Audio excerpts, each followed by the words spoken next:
If able, please rise for the rendering of military honors.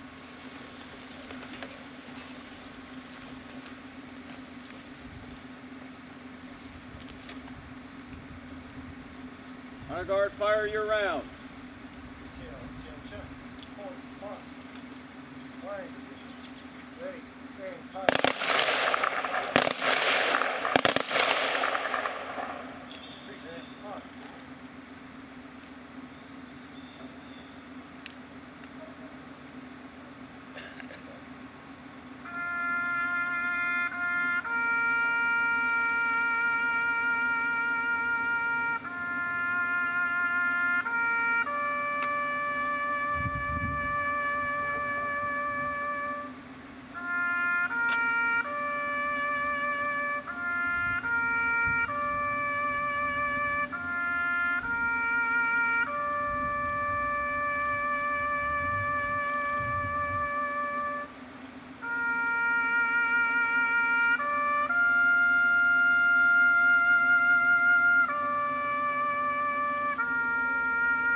Now be seated.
Well, welcome everyone.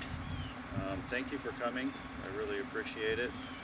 I think that Dad would have been surprised at how many people actually came. He wasn't planning on a very large crowd, so this is a nice surprise. To me and to Dad, funerals are kind of treated a little strange in our culture. We usually think of them as a ceremony for the deceased, but really the way we thought of it was it's for you. It's really a place to mourn. It's a place to reflect and just hopefully help you transition from a time of sadness to a time of peace and joy. So I kind of want to have that spirit today. I'm not going to make this real dark, real sad. This is going to be a little bit more comic relief at times. So hopefully everyone's okay with that. I was going to play a song for the scripture reading today because Dad loved the song, but I don't know that he knew it was scripture. Knowing Dad, I think that he just thought it was a good song. The song was Turn, Turn, Turn by the Byrds. I'm sure many of you know it, but I'm going to read it right now. And I'm going to read the entire chapter actually for the context. There is a time for everything, and a season for every activity under the heavens, a time to be born and a time to die, a time to plant and a time to uproot, a time to kill and a time to heal, a time to tear down and a time to build, a time to weep and a time to laugh, a time to mourn and a time to dance, a time to scatter stones and a time to gather them, a time to embrace and a time to refrain from embracing, a time to search and a time to give up, a time to keep and a time to throw away, a time to tear and a time to mend, a time to be silent and a time to speak, a time to love and a time to hate, a time for war and a time for peace. What do workers gain from their toil? I have seen the burden God has laid on the human race. He has made everything beautiful in its time. He has also set eternity in the human heart, yet no one can fathom what God has done from the beginning to end. I know that there is nothing better for people than to be happy and to do good while they live, that each of them may eat and drink and find satisfaction in all their toil. This is the gift of God. I know that everything God does will endure forever. Nothing can be added to it and nothing taken from it. God does it so that people will fear him. And I saw something else under the sun. In the place of judgment, wickedness was there. In the place of justice, wickedness was there. I said to myself, God will bring into judgment both the righteous and the wicked, for there will be a time for every activity, a time to judge every deed. I also said to myself, as for humans, God tests them so that they may see that they are like the animals. Surely the fate of human beings is like that of the animals. The same fate awaits them both. As one dies, so dies the other. I have the same breath. Humans have no advantage over animals. Everything is meaningless. All go to the same place. All come from dust, and to dust all return. Who knows if the human spirit rises upward and if the spirit of the animal goes down into the earth? So I saw that there is nothing better for a person than to enjoy their work, because that is their lot. For who can bring them to see what will happen after them?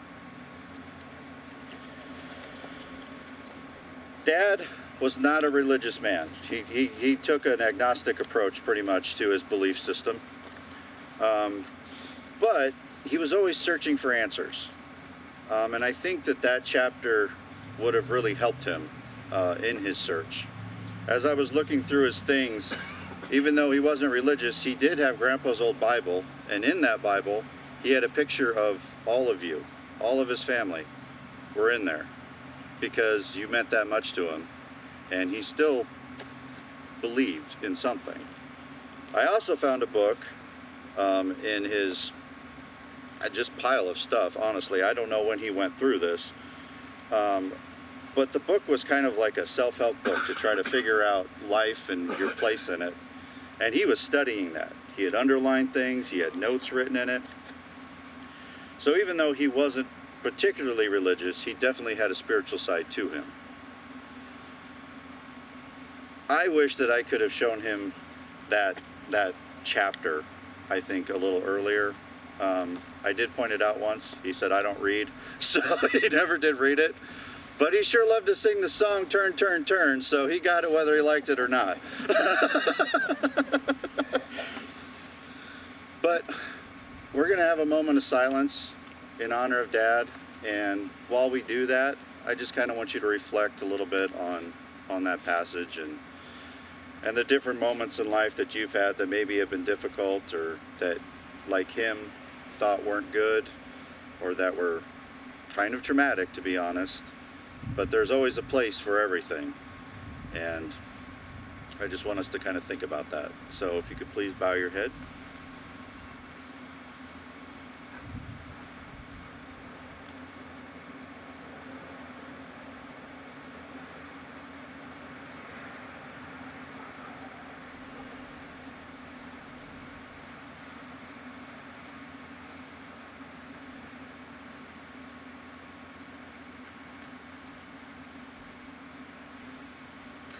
Thank you.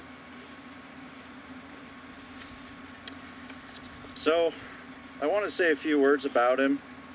There's a lot of directions I could have gone and that I have gone in this past week to try to honor him while being honest at the same time. And this is the best I could come up with. Dad was a complicated person. And if you didn't think he was, you may not have known him quite as well as you thought you did. Sometimes it was a little hard to tell where he stood. He would argue with me and he'd contradict his own points and where he stood on any given topic. He loved to argue both sides. I just never could figure him out. And I don't know exactly where to go from there other than to just start from his early life, which unfortunately I don't know much about him as a kid. Meeting some of you, you know him far better as a kid than I ever did, and the stories that I've heard came from my Uncle Bill or my Aunt Pat, and they are few and far between, to be honest. But one thing he did tell me is that he had some really cool cars. Some cars that he wrecked, some cars that he sold. Just made me mad. But he really did like cars, and we used to go to car shows. And I'm not positive because he never said so, but I think he was a Chevy guy because we always had to see the Chevelles and the Camaros and the Corvettes, and we would go see the Mustangs, but I think that was for me because that was my car. And he really loved the gas-guzzling muscle cars with the big V8s and the loud engines, and just would go and go and go. And I always found that really weird because growing up, he owned a Geo Metro that he could barely fit in. That, if it had an air conditioner, well, he never used it, and it didn't even have power windows. But, as he would tell me when I'd bring that up, well, it gets 50 miles to a gallon, and and okay, well, fine, Dad, that's great. You still can't fit in it, still can't get up that hill, but all right. Another thing he told me was education-wise. He would tell me all the time, he was very self-deprecating. He would tell me how dumb he was, which was very unfortunate. And as a child, and even up until about a week ago, I kind of took him at his word because I had no other frame of reference. But then I got into a safety deposit box where he kept all of his military records. Over here are his certificates from the Air Force. And I knew that he was a mechanic. That's about all I knew from him. And he told me his rank was pissant. Come to find out, it was actually sergeant. They don't just give you sergeant, especially after a year of service. I work with the military a lot in my day-to-day job, and I work with a lot of master sergeants. I work with a lot of colonels, majors, lieutenants. They're not the nicest folks, especially when they're training people. But Dad kept all of his master sergeant's notes from his training. And I'm going to read a little bit because, to be honest, it shocked me. I was just floored. It's basically a report card. So this is from February 2nd, 1970. Airman Perdue has been briefed on the OJT on-the-job training program and the important role it plays in his Air Force career. He will start T-38 training March 16th, 1970. Then already on March 9th, 1970, Airman Perdue continues to progress on the flight line in an outstanding manner. He takes interest in the job and retains what he learns. So far, not exactly the report card I was expecting, given what he always said. April 29th, 1970. Airman Perdue's work on the flight line is above average. He continues to work well in the on-the-job training program, and I see no problem with him at this time. This kept going and going and going until July 29th, 1970, when the last entry was Airman Perdue's work on the flight line is still outstanding. His progress in the on-the-job training program is above average. He has become a fine, outstanding crew chief. I recommend Airman Perdue to upgrade to 43151C in September 1970. And after 1 year, he became a specialist, and they promoted him already to sergeant. Now, I don't know what the Vietnam War was like. I know that it had to have been faster paced than what it is right now, obviously. They had to do a lot of things. They had to get it done quickly. They had to move people up fast.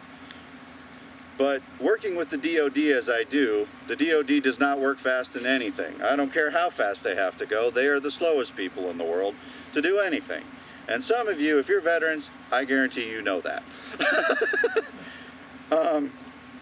So I was really shocked because it normally takes 3 to 6 years to become a sergeant.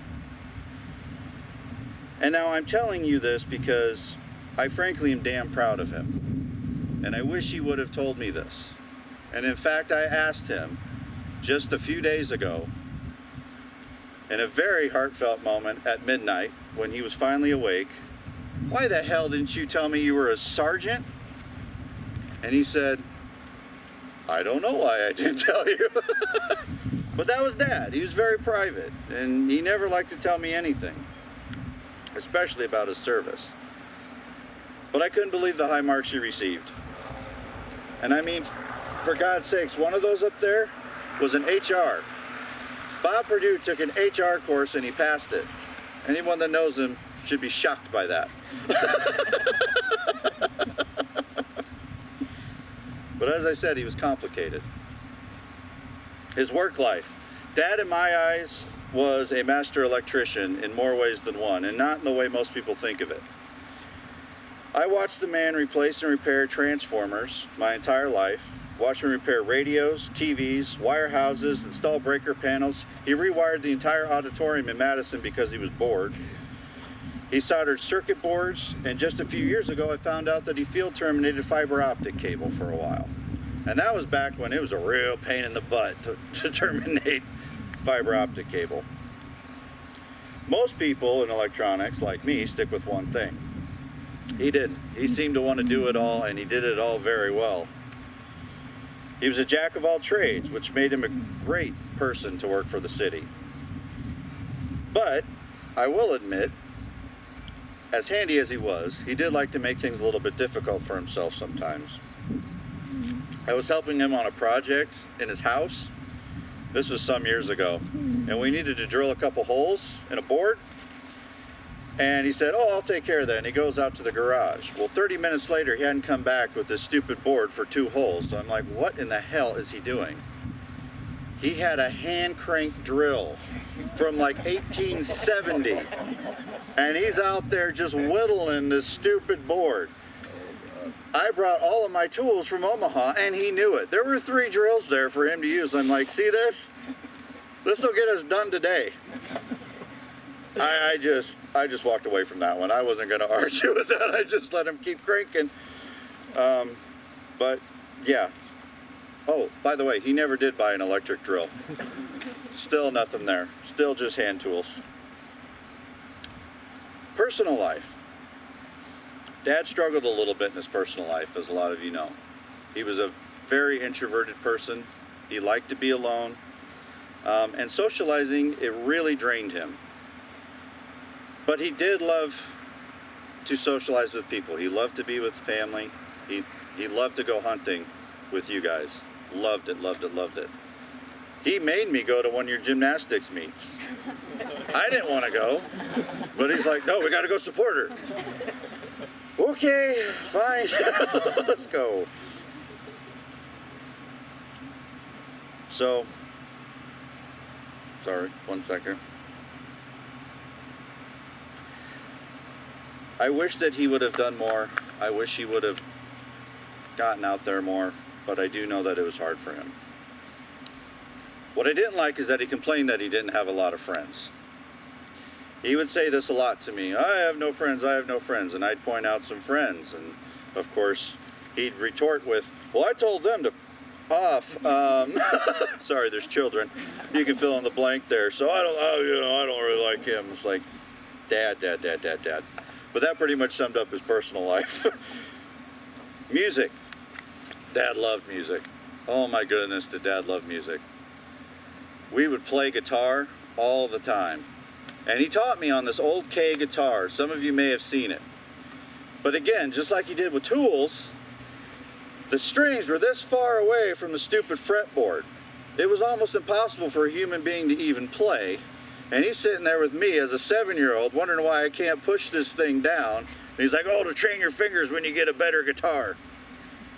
But we used to play it all the time. We played together and we listened to music all the time. We'd come up to Wayne and Laurel and we would just jam with the oldie station, and it had to be the oldie station. He wouldn't listen to my young crap. But he loved it, and he was never more at peace than when he was listening to the music or listening to me play guitar.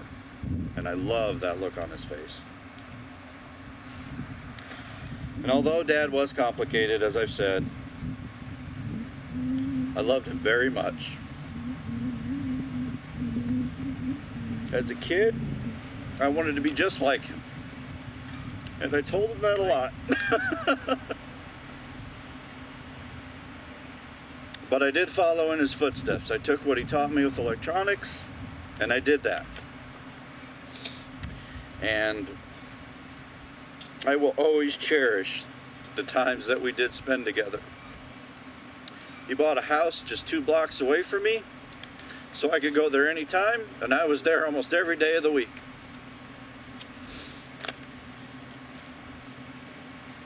But I do honestly take solace in knowing that he is in a better place now.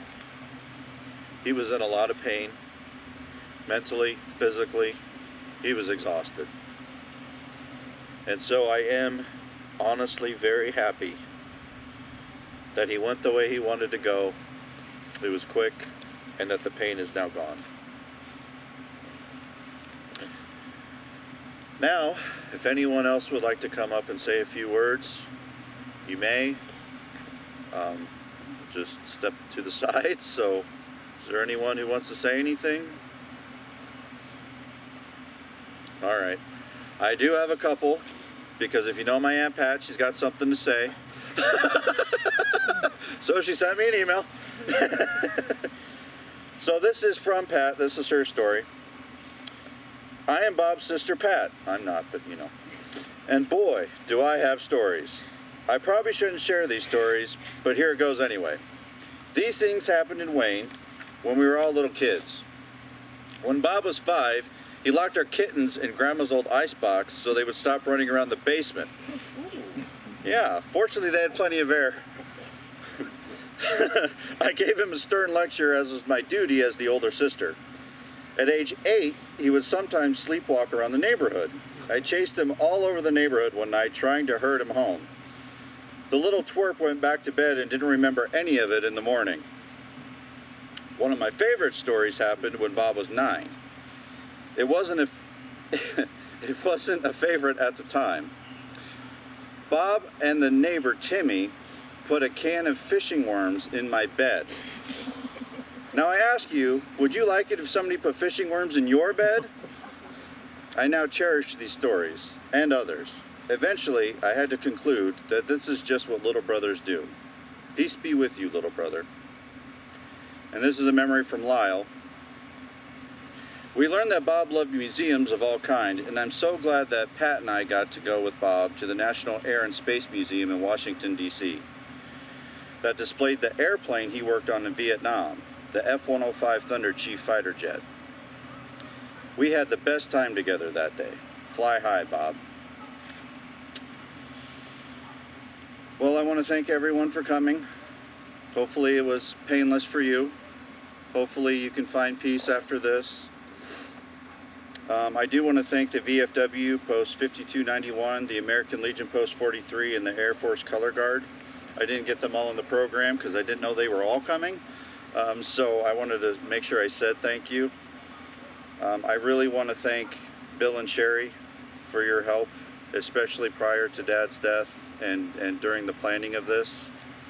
I genuinely could not have done this without you two. I would have been gone. I did most of my mourning during that time because I knew he was leaving. So thank you.